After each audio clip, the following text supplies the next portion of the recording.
Grazie Marco, grazie a voi per la presenza oggi con Roberto Plevano per questo suo romanzo storico di spada e di croce che già dal titolo evoca immagini di tempi lontani, come ha detto Marco, tempi anche poco conosciuti per noi che viviamo in quest'era, poi cercheremo di capire anche il perché, e che è ambientata appunto all'epoca, all'era in cui qui al posto dei sindaci c'erano altri personaggi, tra cui Ezzelino da Romano, e attorno a questo universo ruota appunto la trama di questo romanzo storico. E chiedo per prima cosa a Roberto, ci davamo del tu dietro le quinte, quindi continuiamo a darcelo anche qui, ecco.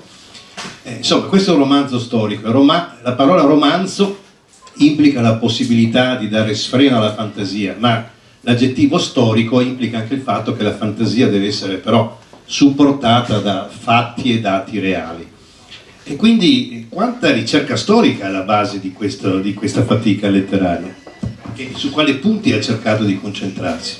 Sì, buonasera a tutti, grazie per essere venuti, mi fa molto piacere parlare di questo libro che è ambientato in buona parte proprio in questa città e in questo luogo d'Italia. Ecco, sì, è un romanzo storico, però attenzione, non è un libro di genere. A me ha sempre dato un po' molto fastidio il fatto che molta letteratura è incasellata come libro di genere, come testo di genere. No, io non ho mai pensato di scrivere un testo di genere. La mia formazione personale è quella appunto di uno storico. Io ho lavorato a lungo con documenti medievali e arrivato a una certa età uno fa un bilancio della propria vita e ho pensato che se si deve scrivere è bene scrivere di qualcosa che si conosce, perché intanto si ha così la capacità di fare sintesi di ciò di cui si è occupati in altro modo per tanti anni, e poi perché così si ha la possibilità di costruire una storia. La mia è fondamentalmente una storia che però tocca una serie di luoghi, una serie di fenomeni storici, e che ho pensato di scrivere in modo plausibile. Ricerca storica sì, però non saprei neanche quantificare. Io mi sono occupato di storia medievale e di filosofia medievale per parecchio tempo, io insegno anche, e a me è venuto più o meno naturale così inventare una storia, avendo però un preciso riferimento storico, cioè tutto quello che scrivo io ha un preciso riscontro nei documenti storici. Non mi sono inventato Draghi, per dire, non mi sono inventato aspetti così fantasy. Ho proprio cercato di ancorarmi rigidamente alle vicende storiche, quelle che conosciamo in base alle cronache medievali, e le vicende storiche ci dicono che in questa parte d'Italia, in quel periodo, siamo nella prima metà del 1200, è iniziato un grandioso progetto di conquista che non ha avuto pari nello stesso periodo in Italia, un progetto di conquista che si è legato con il periodo dell'impero di Federico II, cioè una delle personalità che ha lasciato un maggior segno nella storia d'Europa di questo periodo. A me ho sempre trovato molto interessante il fatto che proprio questa zona d'Italia, che sembra una zona periferica, in fin dei conti è la fascia pedemontana, però per un certo periodo è stato il cuore della parte ghibellina in Italia, ed è stata la vera e propria cerniera dell'impero tra parte tedesca e parte italiana, e quindi in proporzione aveva una rilevanza, secondo me, maggiore di quella che poi ha avuto in seguito, anche sotto il dominio di Venezia. Appunto ho cercato di inventare una storia cercando di mettere in luce gli aspetti più importanti, e poi soprattutto lavorando sulla mentalità della gente del tempo. Poi ci arriviamo alla mentalità. Possiamo quindi dire, in base a quello che hai detto, che il territorio pedemontano, che all'epoca non era ancora dotato di omonima superstrada, era però una superstrada della storia, insomma, importante per capire l'Italia medievale intesa come penisola. Beh sì, certo, perché il centro e nord Italia erano parte dell'impero, questo non bisogna mai dimenticarlo, e le vie di accesso all'impero fondamentalmente erano tre: la Val dell'Adige, la Val Sugana e poi più a est Tarvisio. Ecco, quelle erano le uniche zone, e da lì nel corso della storia, fin dai tempi romani, gli eserciti sono andati avanti e indietro, più da nord che da sud, che il contrario. Controllare questi valichi era strategicamente fondamentale. E qui appunto Federico II, che sotto certi aspetti ha un progetto di costruzione di una compagine statale forte, poi fallisce in questo, però l'idea c'era l'idea di creare un ordine legale in tutta questa grande area. Trova un alleato formidabile, che è un genio della strategia, imbattibile in battaglia, dotato di un carisma personale fuori da alcune, non lo sappiamo, e si pone fondamentalmente al suo servizio, ma non è neanche imporsi al suo servizio.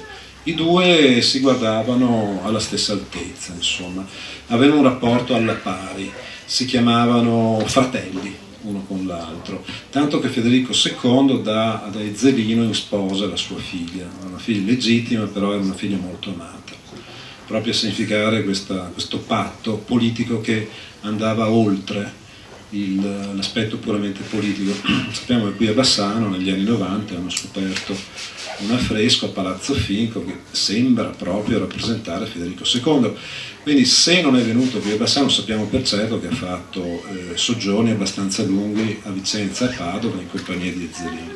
Ecco, Ezzelino, questa è anche un'occasione per occuparci nuovamente di questa figura storica ma in parte anche mitologica, possiamo dire, perché noi abbiamo un'immagine, non dico stereotipata, ma abbastanza fissa, abbastanza incrollabile su Ezzelino, che grazie anche a Dante che lo ha messo tra le persone poco raccomandabili. C'è stato anche anni fa a Bassano un'importante mostra che ha riabilitato la figura di questa persona anche alla luce dei suoi rapporti con l'imperatore, però lui continua nell'immaginario collettivo a essere uno dei cattivi della storia per antonomasia. Perché la memoria di Ezzelino non riesce a sclorarsi di dosso questa nomea? È la leggenda nera di Ezzelino, figlio del diavolo, appunto concepito in una notte di tempesta, uccideva gli infanti, tagliava le mammelle alle donne, insomma ne combinava tutti i colori. Ma in realtà Ezzelino era figlio del suo tempo, lui era appunto un cavaliere, era stato educato secondo quell'etica cavalleresca che era un'etica di conquista, di sopraffazione, per carità, ma come tutti del resto, non è che i suoi avversari fossero come dire, meno violenti di lui, era un mondo così, insomma. E il problema è che Ezzelino diventa il riferimento del mondo ghibellino italiano, che è una parte sconfitta. Dante lo mette nel girone dei violenti, sommerso da un fiume di sangue ribollente. Poi però scrivendo il Paradiso sembra, Dio non poteva ovviamente riscrivere quello che aveva già mandato fuori, però mette la sorella di Ezzelino, Cunizza da Romano, che è stata la gran dama della Marca nella prima metà del 200, era forse la nobildonna più celebrata in assoluto, cantata in poesia, anche presa in giro in poesia. E la mette ha avuto 4 mariti, molto chiacchierata, ma Dante la mette nel cielo di Venere, nel Paradiso, che è una cosa un po' strana, no? La sorella di quello che è passato con un tiranno viene messa nel Paradiso, nonostante una, diciamo, reputazione sì, insomma, abbastanza discussa. Il che, secondo alcuni, potrebbe pensare al fatto che Dante forse abbia un po' cambiato idea su Ezzelino, spiegabile anche dal fatto che poi Dante soggiornò a Verona, alla corte di Gran Can Grande della Scala, sì, grazie, il quale era il bisnipote di un luogotenente di Ezzelino, Mastino della Scala era stato luogotenente di Ezzelino, poi morto Ezzelino, insomma è diventato signore di Verona. E quindi stando a Verona, secondo me, si è reso conto in prima persona che tutta la propaganda guelfa, che era stata veramente molto capillare, forse non rispondeva vero. Dico un paio di cose. Morto Ezzelino, l'anno dopo il fratello Alberico viene trucidato con tutta la famiglia a Zenone, un massacro raccapricciante, e tutti i domini e le proprietà di Ezzelino vengono confiscati, tutti, non rimane nulla, e perfino il simbolo della casa da Romano viene distrutto, viene scalpellinato via da tutti gli edifici pubblici, a Vicenza, Verona, Padova, Treviso, dappertutto. Tanto che oggi noi non conosciamo letteralmente l'emblema nobiliare dei da Romano. Abbiamo gli emblemi nobiliari di tutte le grandi famiglie italiane, non gli Este, i da Camino, eccetera. Per i da Romano non esiste più, è stato distrutto dappertutto. Abbiamo forse uno schizzo in un manoscritto messo a margine da un copista, ma per quanto riguarda le testimonianze appunto lapidarie non c'è nulla. Quindi la Chiesa si è preoccupata appunto di distruggere proprio nella testa degli uomini il ricordo dei da Romano. Però qua e là qualcosa fa capolino.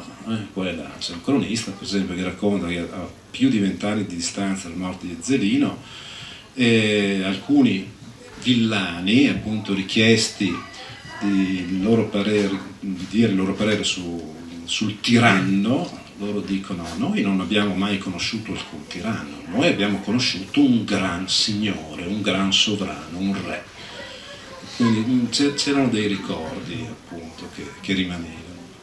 E quindi nell'impossibilità di fare delle riedizioni come si fanno oggi della sua opera, Dante, anche perché riscrivere l'Inferno non sarebbe stata una passeggiata, ha intelligentemente recuperato con la Cunizza il Paradiso. Interessante questa chiave di lettura che non avevo mai pensato. Ma ovviamente qua non possiamo spoilerare troppo, però la voce narrante di questo romanzo storico è un personaggio particolare, che è un medico, poi diventa consigliere, braccio destro o comunque un uomo di fiducia di Ezzelino. Ecco, perché questo Amalrico viene qua da Ezzelino e con che occhi osserva la realtà e la società che qui si trova intorno? Io ho voluto inserire una voce che fosse una voce, come dire, che avesse un po' di distanza. Ecco. E quindi questo è un personaggio proprio inventato. Direi che buona parte dei personaggi che metto in scena hanno un qualche aggancio storico, poi chiaramente sono inventati tutti. Anche il mio Federico II è un personaggio di fantasia, però insomma a volte gli faccio dire quello che ho trovato nella documentazione, pezzi di lettera, cose del genere. No, il protagonista, l'io narrante, parla in prima persona, è un'invenzione e non è neanche di queste parti, è un orfano che viene dalla Provenza, cioè dal sud della Francia, che non era Francia allora. Lui è un orfano della grande crociata contro gli albigesi, è stato testimone della distruzione di tutta la sua famiglia, della città, della civiltà stessa occitana, che riceve un colpo dalla grande crociata del 1209 da cui non si sarebbe più ripresa. La cosa interessante è che contestualmente in questa parte d'Italia, siamo appunto nella prima metà del 200, il linguaggio della poesia, il linguaggio cortese, nelle corti e anche nelle città era in parte il volgare, appunto il protoveneto, ma soprattutto il provenzale. Proprio qui c'è stata la diffusione della poesia provenzale che ha prodotto anche alcune raccolte. C'è per esempio un testo, un manoscritto scritto a Treviso che raccoglie un canzoniere provenzale che è uno dei più completi che abbiamo ancora, scritto a Treviso incredibilmente, cioè al di fuori dell'area di origine di questa lingua.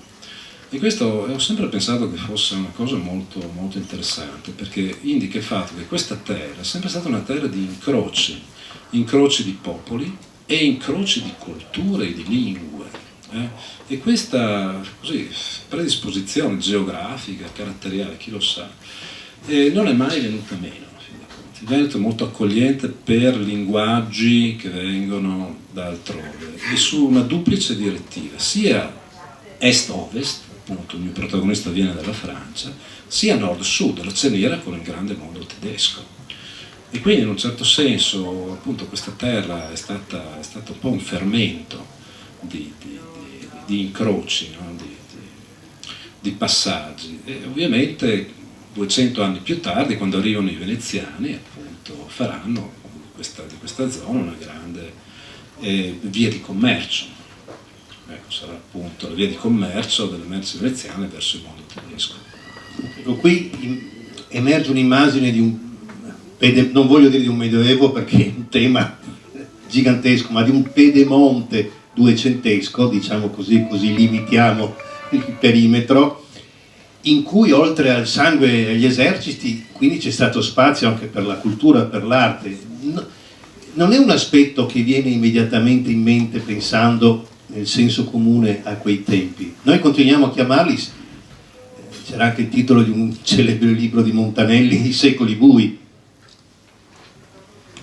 Sì, beh, grazie, questo è un equivoco storiografico, no? Cioè, pregiudizio contro il Medioevo. Il Medioevo intanto è un'invenzione romantica. E si sta parlando di un periodo in cui, come dire, la demografia era in crescita fortissima, no? Dal 1000 fino alla grande peste nera del 1350, l'Europa cresce tantissimo. Per capirci, tutti i centri, Vicenza è una città romana, ma tutti i centri a nord di Vicenza sono stati fondati dopo il 1000 o qualche decennio prima del 1000, no? E quindi è stato un periodo di grande colonizzazione. Tutta la fascia pedemontana è stata colonizzata appunto in questi secoli e il dominio di Ezzelino riflette un po' in parte questo, perché la sua grande forza era la fedeltà degli uomini distribuiti lungo la fascia pedemontana, cioè per capirci da Ceneda, Conegliano, Vittorio Veneto, oggi si chiama, giù fino a Treviso, fino ad arrivare appunto a Bassano, che era uno dei luoghi, anche se in realtà la città di Bassano, insomma, nei confronti del romano aveva un rapporto più di amore e di odio, era più romano, romano d'Ezzelino, insomma, più. E poi via via appunto Lugo, Schio, eccetera. Cioè, questa fascia pedemontana era una fascia piuttosto popolata, lo sappiamo, e da cui Ezzelino traeva la sua milizia, e la sua milizia era praticamente imbattibile in battaglia. Poi lui aveva anche, così, era anche un po' un genio strategico, aveva capito l'importanza dell'artiglieria, l'artiglieria inteso nel senso delle macchine di assedio, e lui ovunque andasse si portava dietro appunto queste enormi travi, questi ingegneri che costruivano le macchine di assedio, le catapulte. Io infatti descrivo una parte della costruzione di un trabucco e ho cercato di mantenermi così fedele, perché agli occhi della gente di quel tempo era una cosa piuttosto impressionante, cioè delle macchine che scagliavano pietre che pesavano 80, 100, 120 kg a distanza di 300-400 metri, cioè per noi sembra una cosa, un giochetto, insomma. Però vi assicuro, agli occhi di una persona del tempo era un fatto portentoso questo. Ed effettivamente anche lì è una scienza, non è che si possa improvvisare la costruzione della macchina di lancio, è una scienza che affonda le sue origini nelle macchine da guerra romane. Insomma, anche lì dimostra una certa circolazione di manoscritti. Insomma.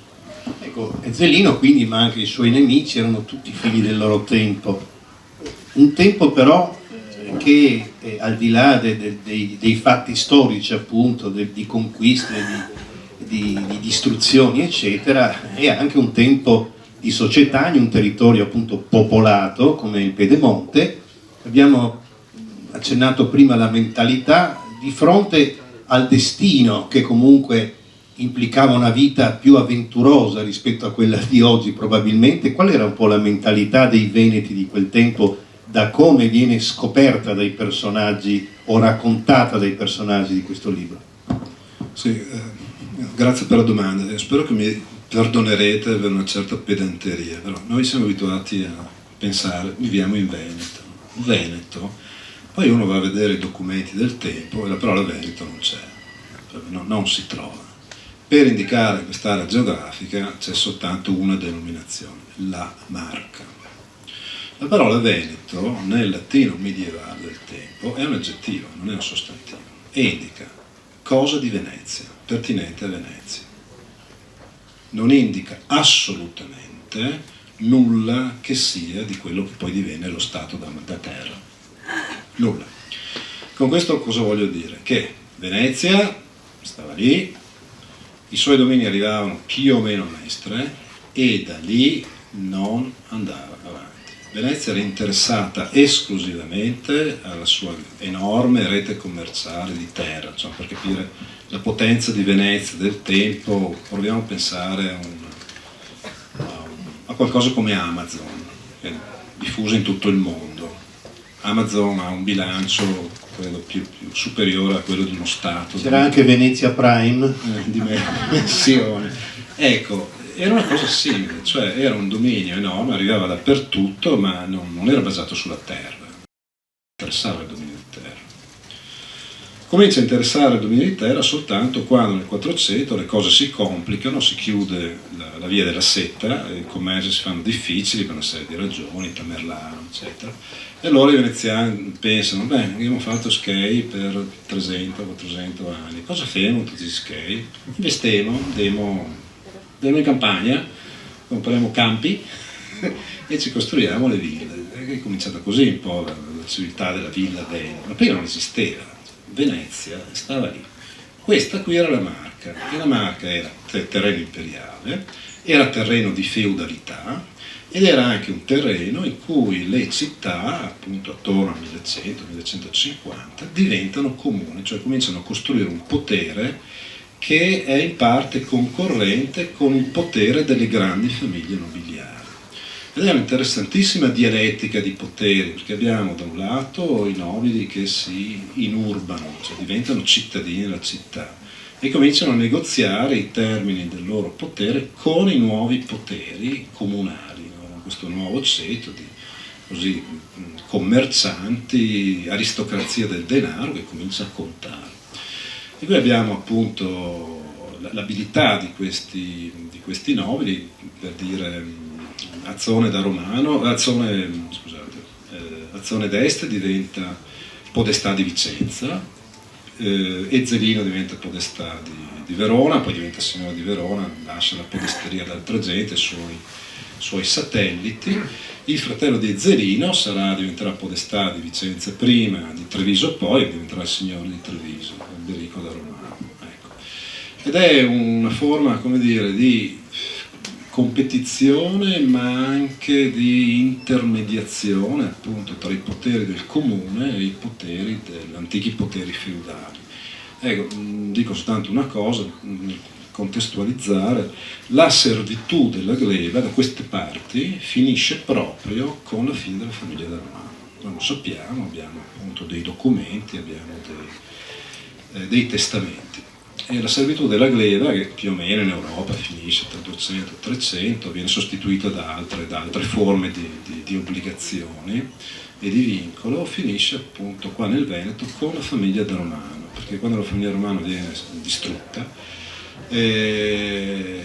il loro potere, il dominio sugli uomini viene preso direttamente dai comuni e non ci sono nuovi nobili che si avvicendano. Ed è un momento piuttosto significativo. Questo non vuol dire che poi quelli che erano servi, cioè obbligati personalmente, diventano cittadini automaticamente. No, anzi, probabilmente la loro condizione peggiora, perché i contadini, che non sono servi, sono gli abitanti del contado dipendenti dal comune della città, sono sfruttati anche in modo abbastanza spietato, direi.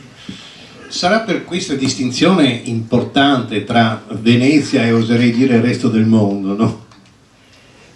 compresa la Marca, che forse oggi in Veneto, intesa come Regione Veneto, ci si sente ancora discendenti della Repubblica Serenissima, e non pensiamo, almeno anche in questo territorio, di essere discendenti anche di quella pagina storica, che è abbastanza misconosciuta e forse anche rimossa. Sì, beh, tu ovviamente mi vuoi sollecitare su qualcosa su cui molti hanno scritto: l'identità. Non ho usato questa parola. Sì. Però insomma qua il Leone di San Marco è ancora di moda, mentre l'effigie di Da Romano è sparita, insomma.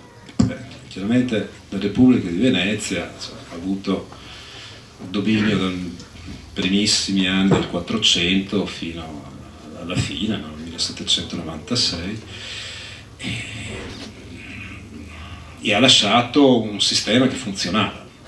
C'è poco da fare, insomma, funzionava, nel senso che Venezia aveva dato in modo paternalistico, insomma, corda alla nobiltà locale, insomma, aveva stretto una serie di patti, e il controllo del territorio era piuttosto capillare, ecco. E però tutto sommato, a parte la fase della guerra d'Italia, che è terribile, però Venezia aveva assicurato una certa pace anche nelle campagne.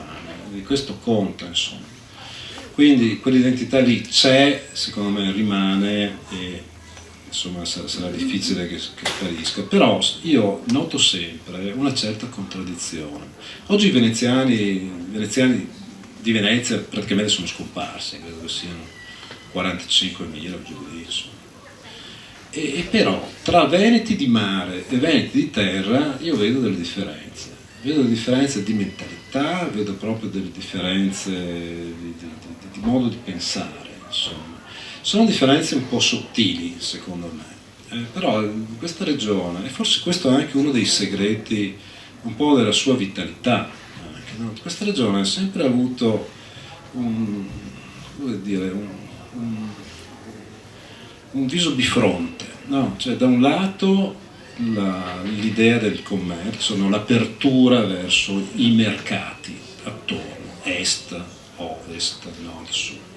Dall'altro lato l'attaccamento alla terra, che sono due cose, se ci pensate bene, che in altre zone del mondo non si sono sviluppate insieme, non stanno facilmente insieme. Mentre qui, secondo me, in Veneto abbiamo avuto la capacità nel corso della storia di conciliare questi due aspetti molto diversi. Ecco, prima di lasciare spazio alle domande, anche Marco forse qualche sollecitazione, un'ultima così osservazione, tenendo conto quindi di tutte queste differenze odierne e antiche, c'è però qualcosa in questa Marca raccontata qui che in qualche modo e in qualche misura ha plasmato invece, non posso che chiamarlo il Veneto nord-est di oggi, almeno in qualche atteggiamento, in qualche spizzico di mentalità. Ma non lo so, io scrivendo questo romanzo ho anche, come dire, voluto dar voce a chi voce non ce l'ha più. Io racconto una storia di sconfitti, la famiglia da Romano, questo grande progetto di conquista è stato sconfitto, ma sono stati sconfitti anche molti altri personaggi che fanno capolino nel mio romanzo, compreso il protagonista. Insomma, a fin dei conti il protagonista, che è una voce di ragione fondamentalmente in questo mondo dedito alla violenza, ma alla fine lui vede appunto crollare sia il progetto del suo signore e amico, e vede anche crollare un po' ciò a cui lui aveva dedicato tutta la vita, insomma, cioè quello di instillare ragionevolezza e buon vivere, insomma, in tutti gli ambienti intorno a sé. Ecco. Da questo punto di vista io parlo per esempio anche adesso non c'è tempo, le cosiddette eresie, la dissidenza religiosa, no? Il catarismo era piuttosto diffuso nella Marca, e anche quello è un capitolo che è stato proprio completamente sradicato, e io cerco di dar voce appunto agli individui, alle donne, agli uomini, che voce nella storia non hanno avuto, insomma, che sono rimasti come quasi come accenni nelle cronache del tempo. Ecco, ho cercato ovviamente con la fantasia, con la ricerca di riportare insomma questo mondo un po' in vita, ma questo mondo non c'è più. Grazie, se c'è qualche domanda so che già vedo Marco con una pagina aperta. Grazie. Allora, io vorrei rientrare, Roberto, dentro il libro. Volevo leggerti una frase, no? Che insomma mi ha colpito, ma mi ha colpito come padre, ma sicuramente poi se magari ce la contestualizzi all'interno del romanzo, giusto per non spoilerare troppo, ed è la perdita di un figlio, in qualche modo. Allora, Signore, l'amore per un figlio è più grande dell'odio per il nemico. Il figlio avrebbe ucciso il padre senza esitare. A Manrico l'austera giustizia è necessaria come il sole che ci illumina, ma non asciuga le lacrime di un genitore, perché perdere un figlio è la sciagura più grande. E tu non hai figli. Chinai la testa e a noi che ne sapeva come rispondere. Pareva a Federico guardasse in faccia il suo e il mio destino. Se a un figlio manca il genitore, lo si chiama orfano. Se a un padre o una madre muore un figlio, muore. La vita che continua. Non c'è parola per quello che diventano per questo dolore, in nessuna lingua. Re Davide non si è rallegrato della vittoria sul nemico e del regno restituito, ha pianto la sorte del figlio e se stesso, perché col figlio muore il padre. Ecco, allora mi piacerebbe che tu mi contestualizzi questa frase, insomma, per chi l'ha letto sa, però insomma è giusto poi condividerlo qui, perché poi dopo che l'hai contestualizzato vorrei capire, poi c'è un'altra parte che ti ho detto prima che è pazzesca su un parto, la scena del parto, come ti dicevo, mi ricorda l'inizio del Profumo di Susskind, cioè proprio medievale, ecco, voglio dire. Ecco, volevo capire un po' la funzione dei figli nel Medioevo o nei Medioevi, sarebbe più giusto dire. E se i figli diciamo di un certo tipo di classe sociale venivano pianti tanto come quello di Re Davide. Sì, mi chiedi diverse cose. Innanzitutto come dire, quello che hai letto è un dialogo tra Federico II e il mio protagonista, che è anche medico, tra l'altro, consigliere medico, riguardo al figlio di Federico II, appunto Enrico, quello che viene chiamato Enrico VII, in realtà non fu un imperatore, che recenti ricerche storiche è morto in Sud Italia, si era ribellato contro il padre, aveva cercato di sobillare i principi tedeschi contro di lui. Federico era andato in Germania, l'aveva sconfitto, l'aveva ridotto in catene e se l'era portato giù nel regno di Sicilia. E recenti ricerche hanno rivelato che Enrico era malato di lebbra e nessuna cronaca del Medioevo racconta questo fatto, che è piuttosto interessante, no? Io ci ho un po' ricamato sopra, no? La vergogna di questo morbo, no? Sfigurante dal figlio dell'imperatore. Ecco, e lì appunto ho cercato di descrivere il dolore sincero di Federico II. Federico II era un uomo di forti sentimenti, però lo si capisce, insomma, leggendo le sue lettere. E lui a questo figlio, era stato il suo primo figlio, e lui a questo figlio aveva voluto molto bene. Quindi il tradimento del figlio era stato un fatto politico, ma anche un fatto molto molto personale. Come dire, il rapporto con i figli nel Medioevo era molto diverso rispetto a oggi, perché per la gente comune un figlio fondamentalmente non aveva un profilo, un'identità umana fino a 4-5 anni di vita, anche dopo.